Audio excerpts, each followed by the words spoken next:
to the Hellscape Garden. Today, I'm finally going to talk about an actual plant. Not just resources, not just systems, but a tree, an edible tree. And not just any tree, but the miracle tree, Moringa oleifera.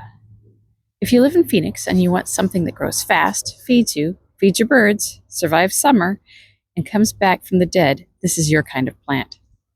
What is moringa?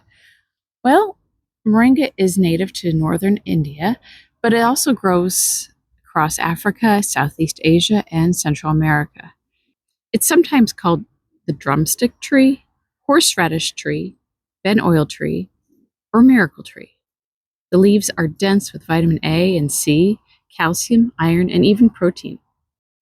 It has 19 times the amount of protein of yogurt, 10 times the amount of vitamin A of carrots, 7 times the amount of vitamin C of oranges, 17 times the amount of calcium of milk, 15 times the amount of potassium of bananas, and 25 times the amount of iron in spinach.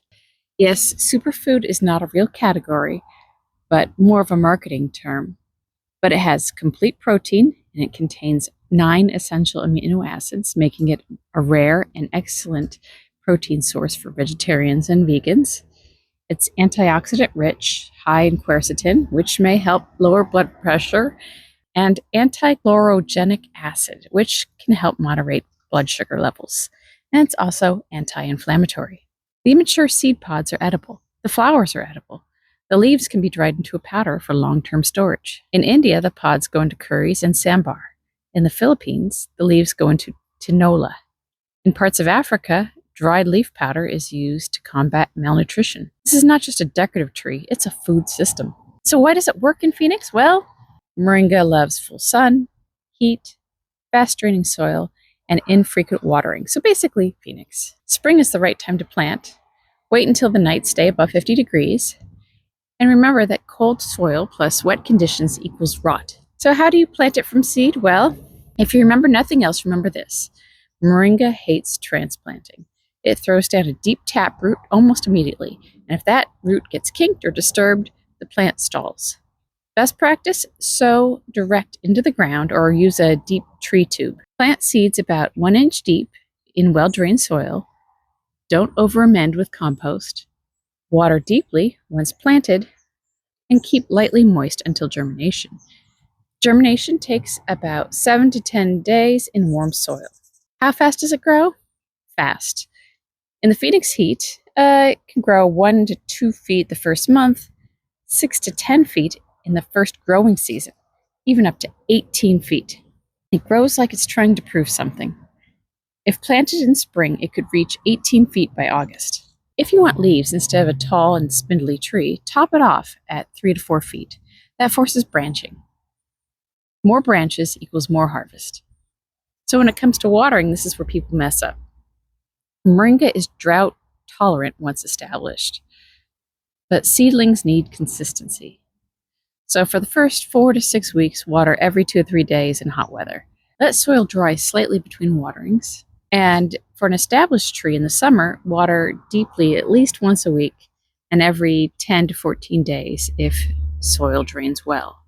And the fall, every 2 weeks, and the winter, every 3 to 4 days if there's no rain. Overwatering is the main killer.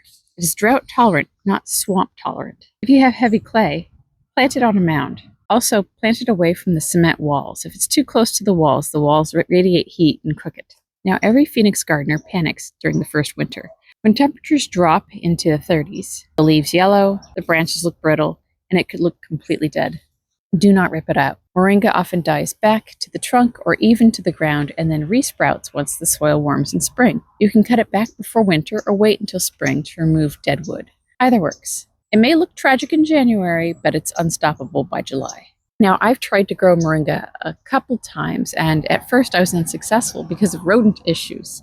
If you've had seedlings chewed down overnight, you're not imagining it. Young moringa stems are tender and apparently delicious to rodents. So, come up with a few solutions like hardware cloth cylinder around the seedlings, use tree guards, start it in a protected space until it's woody. The first month is the danger window. Once the trunk hardens, the problem usually stops. Now for eating personally, I like to make a keto gumbo and throw a few leaves in. They wilt like spinach, but keep more of their structure if you throw them in at the end. I try not to put too much in, though. Honestly, I don't like the taste that much, so I like to mask it with other flavors. I include it just for the health benefits. You can also add it to soups, toss it into smoothies, stir it into curries, dry and powder them. They taste mildly green and earthy when young, and harvest often for tenderness. And if I get too much, well, that's when I feed it to my Japanese quail. Coturnix quail demolish tender moringa leaves. It's a nutrient-dense supplemental green. Introduce gradually and keep their diet balanced. Keep feeding them your seeds as their primary food, but toss in the moringa as a treat. They aren't picky about the taste, and the leaves replenish themselves about as fast as I can feed them to the birds. And for birds who honestly aren't the sharpest tools in the shed, it adds some intellectual stimulation for them to bounce around and play in. Another option is to cook the seed pods. Immature pods, called drumsticks, are best harvested when young and flexible, around 8 to 12 inches, and if they get woody, they're unpleasant. So here's a simple recipe for drumstick curry. Include 4 to 6 young moringa pods, 1 chopped onion, 2 cloves of garlic, 1 tablespoon grated ginger, 1 tablespoon curry powder, 1 can of coconut milk, 1 chopped tomato, salt to taste.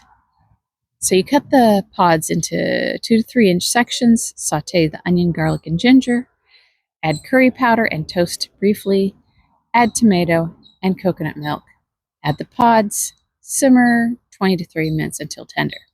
And to eat, hold each pod section and scrape the soft interior with your teeth. The outer shell is fibrous and discarded. So why does moringa belong in my Hellscape garden? Well, in a city obsessed with lawns and ornamental palms, moringa is useful. Fast growth, heat tolerant, edible leaves, edible pods, animal fodder, and it comes back after winter. It may look dead in winter. It may get chewed when young. It may resist transplanting, but if you directly sow it, protect it early, water it deeply but not constantly, and prune it hard, it will reward you with months of food in one of the harshest gardening climates in the country. Plant something that earns its water. So that's it for this spring edition of the Hellscape Garden. Please like and subscribe because these videos don't make themselves.